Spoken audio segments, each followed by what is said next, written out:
बार बार Trump मुंह मियां मिट्ठू क्यों बनते हैं, अपनी तारीफ क्यों करते हैं? वो आदमी एक झूठ बार बार बोल रहा है। नाउ लुक एट दिस गाय।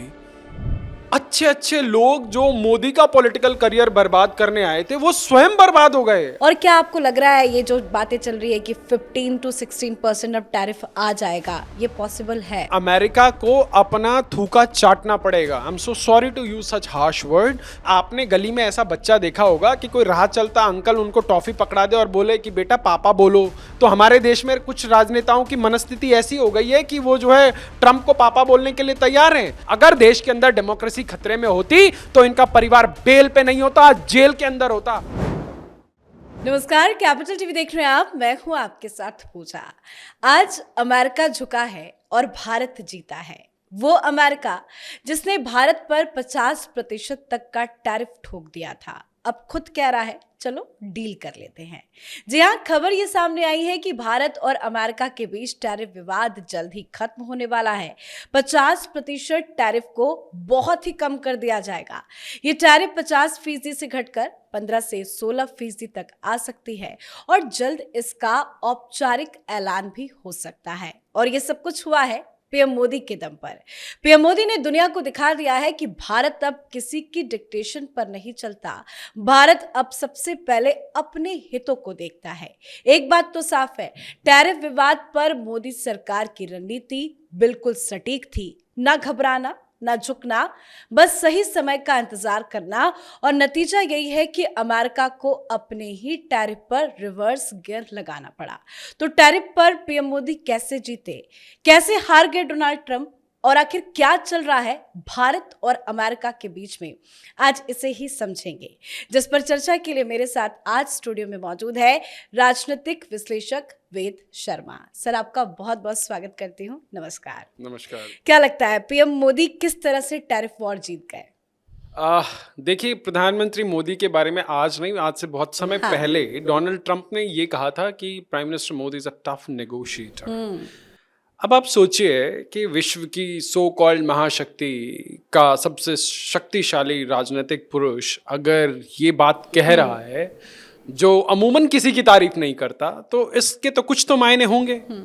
और मोदी जी ने अपने टफ नेगोशिएशन स्किल्स इसी टैरिफ वॉर में दिखा दिए। अब सोचिए, अमेरिका के साइलोज में करोड़ों मेट्रिक टन जो है वहां पे मक्का सड़ रहा है, कोई लेने वाला नहीं है। चाइना के ऊपर 100% टैरिफ, इंडिया के ऊपर 50% टैरिफ। देखिए, अब अमेरिका की दादागिरी से दुनिया नहीं चलेगी। अच्छा, लोगों को ये लगता होगा कि अरे भैया, हम रशिया का तेल खरीद रहे हैं और इस वजह से जो है भारत के ऊपर ये टैरिफ ठोका जा रहा है। नहीं, इसके पीछे की गणित कुछ और है। देखिए, अमेरिका का जो डॉलर है, एक वर्ल्ड के अंदर डॉलर सुप्रीमसी चलती थी और जिस भी राष्ट्र ने उसको चैलेंज करने की कोशिश करी, अमेरिका की मेन स्ट्रीम पॉलिटिक्स ने या वहां के डीप स्टेट ने उस देश को बर्बाद करने की कोई कसर नहीं छोड़ी। हाँ। आप पिछले 50, 60, 70 साल का इतिहास उठाकर देखेंगे तो अमेरिका ने 100 से ज्यादा देशों में जो है तख्ता पलट कराया है। आप भारत के ही चारों तरफ अगर आप घुमाकर देखेंगे तो आप पाएंगे कि अफगानिस्तान में तख्ता पलट हुआ, आपने देखा पाकिस्तान में किस प्रकार का ब्लड बाथ हुआ। हाँ। उसके बाद श्रीलंका एंड देन बांग्लादेश, और हर जगह एवरीवेयर। और ये सब कुछ करने के पीछे सिर्फ और सिर्फ भारत को डिस्टर्ब करना था। पूरे एशियन सबकॉन्टिनेंट के अंदर जो है एक तरह का वो अशांति फैलाने की कोशिश थी। अब आते हैं भारत के ऊपर। अभी आपने ट्रंप साहब का पीछे 3-4 दिन पहले एक बयान सुना होगा, बोले कि Modi is very good friend of mine, we had a very हमेशा कहते हैं, is a great prime minister, I don't want to ruin his political career. Now look at this guy. अच्छे अच्छे लोग जो मोदी का पॉलिटिकल करियर बर्बाद करने आए थे वो स्वयं बर्बाद हो गए। आज वो मतलब कहाँ है राजनीतिक पटल पर, उन लोगों का नाम लेवा कोई नहीं है। और ये जिस ट्रंप का हाथ उठाकर मोदी ने अपनी लाइफ का सबसे बड़ा रिस्क लिया और ये बोला कि अब की बार ट्रंप सरकार, और मोदी को लगता है कि क्या मोदी नहीं जानते कि अगर ट्रंप हार जाएगा तो जो है जो अमेरिका के जो मेन स्ट्रीम पॉलिटिशियन है वो मोदी के साथ क्या करेंगे। उसके बाद मोदी ने 4 साल झेला ना बाइडेन को, कमला हैरिस को झेला। आप बताइए, विश्व में कोई ऐसा देश या कोई ऐसा ऐसा राजनेता बता दीजिए जो अमेरिका के दबाव को इतना लंबा झेल पाए। आप सोचे, जो अमेरिका दूसरे देशों की इंटरनल पॉलिटिक्स में इंटरफेयर करता हो, नरेंद्र मोदी ने विश्व का सबसे बड़ा रिस्क लेकर वहां पे हाथ उठाकर हाउडी मोदी का प्रोग्राम कर दिया और बोला अब की बार ट्रंप सरकार। क्या मोदी हवा में वो कार्यक्रम कर रहे थे? देखिए, वो गुजराती आदमी हैं, गुजरात से आए हैं और वो संघर्षों से तप के उस मिट्टी से निकले हुए व्यक्तित्व हैं जो आज भारत की ताकत का लोहा पूरे विश्व में मनवा रहे हैं। और चिचा ट्रंप को लगता है कि वो मोदी जी का, देखिए चिचा, पहली बात मैंने बहुत सारे गुरुओं से सुना है कि मोदी जी का शत्रुहंता योग है।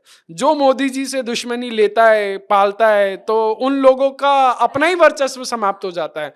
तो मेरा सुझाव ट्रंप चचा से इतना है कि चचा देखो, हम 140 करोड़ की आबादी वाले देश हैं and we are the one of the biggest market in the world, है ना।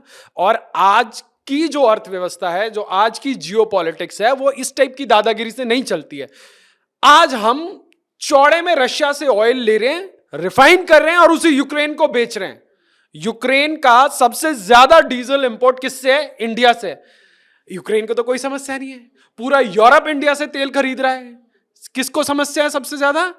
डोनाल्ड ट्रंप को। देखिए, इसके पीछे की गणित ये है, अभी आपने न्यूज, आपने भी शायद उसको कवर किया होगा कि पिछले कुछ दिनों से एक खबर चल रही है कि भारत जिन जिन देशों के साथ ट्रेड डील कर रहा है, उनके साथ जो पेमेंट है वो रुपए में सेटल करेगा ना। आप एक इमेजिन कीजिए, एक डिजिटल पेमेंट प्लेटफॉर्म है वीजा, मास्टर। आज उसको आउटडेट करते हुए हमारे यूपीआई ने वर्ल्ड के सबसे ज्यादा डिजिटल ट्रांजैक्शन करने का जो है एक मुकाम हासिल किया है। आज हम यूएस की बड़ी बड़ी कंपनीज की मोनोपोली को हम जो है डोमिनेट कर रहे हैं। आज हमने उनको रेस से बाहर कर दिया है। और अब हम क्या कर रहे हैं? हम 30 से अधिक राष्ट्रों में वोस्त्रो अकाउंट खोल रहे हैं ताकि हम उन देशों के साथ जब हम ट्रेड डील करेंगे, इंपोर्ट एक्सपोर्ट करेंगे, तो हम भारतीय रुपए में करेंगे जी। अब हम लोगों को यूएस डॉलर की डिपेंडेंसी या उसकी ऐसी मारामारी वाली नीड नहीं होगी। आप सोचिए रशिया के साथ क्या हुआ। रशिया के स्विफ्ट बंद कर दिए गए, रशिया किसी के साथ ट्रेड नहीं कर पा रहा था। यदि आज हम नहीं होते, आज आप किसी भी विश्व, आप पिछले 50 साल का इतिहास उठा के देख लीजिए, कोई देश इतना लंबा युद्ध खींच पाए, और आज की सिचुएशन में तो बिल्कुल नहीं खींच पाए। रशिया पिछले 3 साल से युद्धरत है, उससे पहले वो सीरिया में फंसा हुआ था युद्ध में, और आज वो यूक्रेन के साथ लड़ रहा है। अब अमेरिका की दुखती रग यही है कि जो रशिया सरवाइव कर रहा है, जो ये रशिया और इंडिया का एक बड़ा बेजोड़ गठबंधन है, ये अमेरिका को कहीं ना कहीं परेशान करता है। मतलब कि आप ये ओवरऑल कहना चाह रहे हैं कि भारत जिस तरह से तेजी से पीएम मोदी की सानिध्य में आगे बढ़ रहा है, उससे कहीं ना कहीं ट्रम्प बहुत ज्यादा जेलस फील कर रहे हैं, तभी वो इस तरह की तिगड़मबाजी अपना रहे हैं। निश्चित रूप से। देखिए, आपने देखा 2014 में इस देश में 30 साल के बाद एक पूर्ण बहुमत की सरकार आई। हाँ। नहीं तो उससे पहले राजीव गांधी के बाद इस देश में लूली लंगड़ी जो है गठबंधन की सरकारें होती थी। सरकार अपने ही सहयोगियों के ऊपर सीबीआई बिठाती थी और उसके बाद उनको धमका के, उनको डरा के उनका समर्थन लेती थी और उन्हीं से सरकार चलाती थी। जुगाड़ वाली सरकार होती थी और कोई भी निर्णायक काम इसलिए नहीं हो पाते थे क्योंकि भाई उसको भी खुश करना है, उसको भी खुश लेकिन आप जिसको कह रहे हैं कि जुगाड़ वाली सरकार चलाती थी, उनके ही बड़े बड़े नेता है, इवन राहुल गांधी तक, वो तो ये कहते हैं कि अरे पीएम मोदी ट्रम्प से डरते हैं। आसियान समिट में वो नहीं जाने तो कांग्रेस सवाल पूछ रही है। ट्रम्प से डरते हैं कि उनके वक्त के रिमोट प्रधानमंत्री तत्कालीन अमेरिकी सरकारों से डरते थे। वो तो पी चिदंबरम ने अपने इंटरव्यू में खुलासा कर दिया। तो देखिए, प्रत्यक्ष को प्रमाण की कोई आवश्यकता नहीं होती। आज जो पाकिस्तान हमको न्यूक्लियर वॉर हेड्स की धमकी देता था, आज उस पाकिस्तान की औकात देखिए। आज वो डोनाल्ड ट्रंप के चरणों में लेटा हुआ है। आसिम मुनीर और अगर आप शहबाज शरीफ को देखें तो वो ऐसे वहां पे कसीदे पढ़ रहे हैं कि माई बाप बस आप ही बचा लो, नहीं तो ये इन्होंने इतने ब्रह्मोस पकड़ के मारे हैं। आप सोचिए क्या किसी ने इमेजिन किया था कि जो न्यूक साइट्स थी उसके ऊपर भारत कभी अटैक करेगा? और भारत हमेशा डिफेंसिव रहा। पहली बार भारत ऑफेंसिव हुआ और आज पाकिस्तान की हालत यह हो गई है कि वो जो है सब कुछ बेचने को तैयार है। आप सोचिए, पाकिस्तान अपनी आर्मी का सौदा सऊदी के साथ कर रहा है, पाकिस्तान सब कुछ बेचने को तैयार है कि बस उसको कहीं से डॉलर मिल जाए। कभी वो चाइना के पास पहुंचता है, कभी सऊदी के पास पहुंचता है, उधर अफगानिस्तान वाले मार रहे हैं, उधर अंदर बलोच मार रहे हैं, उधर पश्तून खड़े हुए हैं, और भारत तो खड़ा ही है।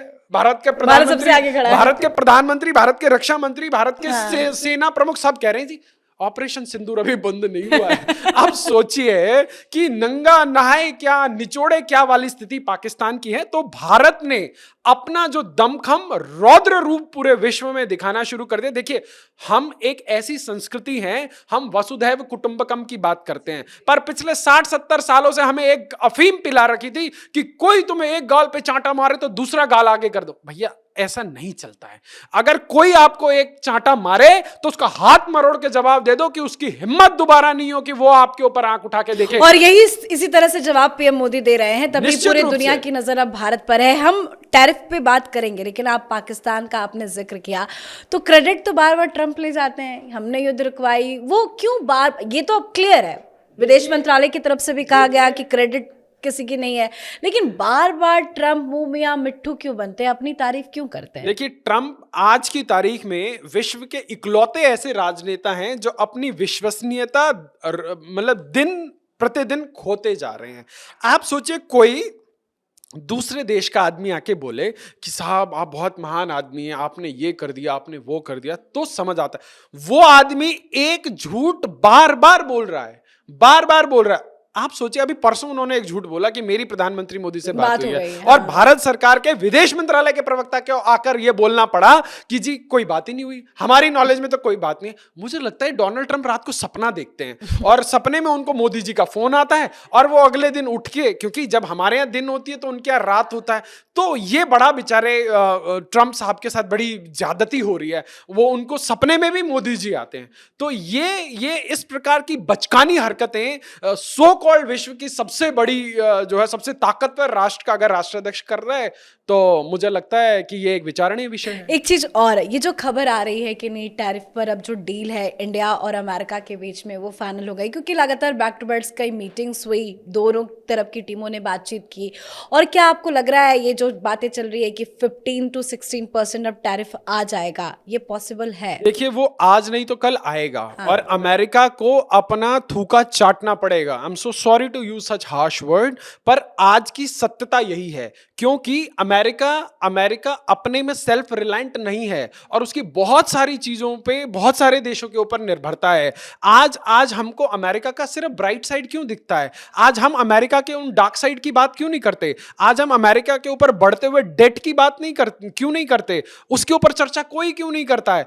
और वो उसी से परेशान होके वो ये पूरा का पूरा ध्यान भटकाने के लिए, अरे let's make America great again. वाह, हमारे देश का प्रधानमंत्री कहे कि मेक इन इंडिया करो तो लोगों को चुप जाती है। अमेरिका ठीक है, वो अपने देश के हितों में कर रहे होंगे और सबको करने की आज़ादी है, तो वो अपने देश के लिए अच्छा करें, उनको हमारी तरफ से शुभकामनाएं। हमारे प्रधानमंत्री हमारे देश के स्वाभिमान, लेकिन हमारे देश के कुछ विपक्ष के कुछ नेता है जो ट्रंप वहां से कुछ कहते हैं, ये भी यहाँ से हाँ में हाँ मिलाते हैं। देखिए, आपने गली में ऐसा बच्चा देखा होगा कि कोई राह चलता अंकल उनको टॉफी पकड़ा दे और बोले कि बेटा पापा बोलो। तो हमारे देश में कुछ राजनेताओं की मनस्थिति ऐसी हो गई है कि वो जो है ट्रंप को पापा बोलने के लिए तैयार हैं, पर अपने देश के अंदर जो हो रहा है, अच्छा हो रहा है, उसको एक्सेप्ट करने के लिए तैयार नहीं है। तो उस प्रकार की मनस्थिति से जब तक आप बाहर नहीं निकलेंगे तब तक आप ऐसे ही करते रहेंगे। आप सोचिए, जो व्यक्ति इस देश की सबसे सो कॉल्ड पुरानी पार्टी का नेता है, जो व्यक्ति क्लेम करता है कि मैं जो है नेहरू गांधी की लेगेसी लेके चल रहा हूं, वो आदमी अमेरिका जाके बोलता है कि जी democracy is in threat in India. Why can't Britain and the America intervene into this matter? अरे भाई, तुम पहले भी गोरी चमड़ी के गुलाम थे, तुम अभी भी उस गुलामी वाली मानसिकता से नहीं निकले हो। तुम रोज पानी पी पी कर देश के प्रधानमंत्री को गाली बकते हो। तुम ऐसे लोगों को टिकटें देते हो जो प्रधानमंत्री को बोलता है कि मैं बोटी बोटी कर दूंगा, और उसके बाद तुम जाके किस मुंह से बोलते हो कि भाई देश के अंदर डेमोक्रेसी डेंजर में है। डेमोक्रेसी इसलिए डेंजर में है क्योंकि आज एक चाय वाला अपने पुरुषार्थ से प्रधानमंत्री बन गया, उसके नाम के पीछे कोई गांधी नहीं लिखा, उसने किसी से खैरात में उपनाम नहीं लिया, तो वो अपने संघर्षों से बना है। तुम लोगों के पास 10 वर्षों से सत्ता नहीं है और अगले 10 वर्ष भी नहीं रहेगी। मैं आपके चैनल पर ये उद्घोष करता हूं, और इसी चीज की सनक वो जो है विदेश की धरती पर जाके निकालते हैं कि देश के अंदर डेमोक्रेसी खतरे में। अगर देश के अंदर डेमोक्रेसी खतरे में होती तो इनका परिवार बेल पे नहीं होता, जेल के अंदर होता। अगर कोई राजनीतिक वेंडेटा होता तो ये पूरा परिवार जेल में चक्की पीस रहा होता। और ये तो देश के प्रधानमंत्री एक ऐसे संस्कारवान संस्था से निकले हुए व्यक्ति हैं जो कहते हैं कि देश के अंदर सब कुछ संवैधानिक व्यवस्था से चलना चाहिए। जो व्यक्ति हाथ में वो संविधान की किताब लेके घूमता है उसको संविधान का सह नहीं पता, उसको ये नहीं पता कि हमारे संविधान के अंदर कितनी धाराएं हैं, कितनी उपधाराएं हैं। वो बस दुनिया को मूर्ख बनाने के लिए एक खाली किताब लेकर घूमता है। जैसे दिमाग उसका खाली है वैसे वो संविधान की खाली, बिल्कुल खाली है। क्योंकि जो व्यक्ति अपने से 20-25 साल उम्र दराज व्यक्ति का सम्मान नहीं कर सकता, इतना संस्कार तो कोई भी आपको घर में सिखाता होगा। हाँ। और आप इस देश के अंदर राजनेता हैं, आप इस देश के प्रधानमंत्री बनने के ख्वाब देखते हैं, और आप एक 75 वर्ष के व्यक्ति को, देश के प्रधानमंत्री को, चुने हुए सबसे बड़े मैंडेट से चुने हुए प्रधानमंत्री का आप सम्मान नहीं कर सकते, तो आप घमंडी हैं। आपके अंदर ज्ञान की कमी है, आपके अंदर जो अच्छे संस्कार हैं उसकी कमी है। तो ये संस्कार सबसे पहले चाहिए। ऐसे मूर्खों के हाथ में सत्ता देने का मतलब बंदर के हाथ में उस्तरा देने जैसा। खैर, एक आखिरी सवाल मेरा आपसे। नो डाउट टैरिफ को लेकर जल्द गुड न्यूज भारत को मिलने वाला है, डील डन है, जल्द ऐलान भी हो जाएगा, और ट्रम्प घुटने पे आ ही गए हैं। उनके बयान और जो भी चीजें चल रही हैं उससे लग रहा है पहले का भारत और अब का भारत कितना बदल चुका है। इस पे आप क्या कहेंगे? देखिए, पीएम मोदी के नेतृत्व में भारत 2014 से लेकर आज के भारत में एक बहुत बड़ा ट्रांसफॉर्मेशन हुआ है। अगर आप 2014 या उससे पहले के भारत को देखते, अगर इलेक्टोरल पॉलिटिक्स में भी देखते, तो इस देश में तब भी सिर्फ यही चर्चा होती थी कि इस जाति वाले को इतना टिकट दे दो, उस जाति वाले को इतना टिकट दे दो। कि अगर जातिगत, आज देखिए, आज बिहार में चुनाव हो रहा है। आज मैंने चिराग पासवान के एक भाषण को सुना और उन्होंने MY का एक अपना विश्लेषण दिया। उन्होंने M महिला को जोड़कर बोला, उन्होंने Y यूथ को जोड़कर बोला, और उन्होंने कहा मैं किसी जातिगत उसमें नहीं फंसना चाहता, मैं समाज के इंक्लूसिवनेस की बात कर रहा हूं। आप सोचिए, एक युवा, एक दलित परिवार से आने वाला युवा प्रधानमंत्री मोदी के नेतृत्व में बिहार को आगे ले जाने के लिए इस प्रकार के इंक्लूसिवनेस की बात कर रहा है। और दूसरी तरफ एक युवा जिसकी दादी कहा करती थी कि जात पे ना पात पे मोहर लगेगी हाथ पे, आज वो इस देश के अंदर जातिगत जनगणना की बात करता है, बोलता है कि भैया जिसकी जितनी संख्या भारी उसकी उतनी हिस्सेदारी। अब हिस्सेदारी की बात आती है तब नहीं देंगे। आज बताइए, आज बिहार के अंदर तो ये सारे समीकरण ऐसे हैं कि लोग कहते कुछ हैं, करते कुछ हैं। और जो रही बात ट्रंप की और जो टैरिफ की, देखिए, इस देश के अंदर एक ऐसा प्रधानमंत्री है जो अपने देश को लेकर देश के विकास को लेकर कटिबद्ध है, कर्तव्यनिष्ठ है। वो व्यक्ति, आप और हम कहीं ट्रैवल करके आते हैं, दो दिन का ट्रैवल करते हैं, 4-5 घंटे की अगर हमारी फ्लाइट होती है तो हमें जेट लैग की प्रॉब्लम हो जाती है, हमें अगले दिन आराम चाहिए। वो प्रधानमंत्री वहां दिन में काम निपटाते हैं, रात भर प्लेन में सोते हुए आते हैं, अगले दिन सुबह उठ के जो है कैबिनेट बुला लेते हैं। आपने ऐसा प्रधानमंत्री देखा जो पिछले 11 साल से एक दिन की भी छुट्टी पर नहीं गया? यहां तो जरा सा कुछ नहीं होता। बाबू साहब उठ के मुंह उठा के चले जाते हैं, कभी साउथ अमेरिका चले जाते हैं, कभी कोलंबिया चले जाते हैं, कभी अभी मालदीव चले जाते हैं, और इतनी छुट्टियां और आने के बाद भी रेस्ट चाहिए। पता नहीं इनके कौन से विदेश में व्यापार चलते हैं, देश की जनता को ही नहीं पता कि ये भैया हर दूसरे महीने छुट्टियों पर चले जाते हैं।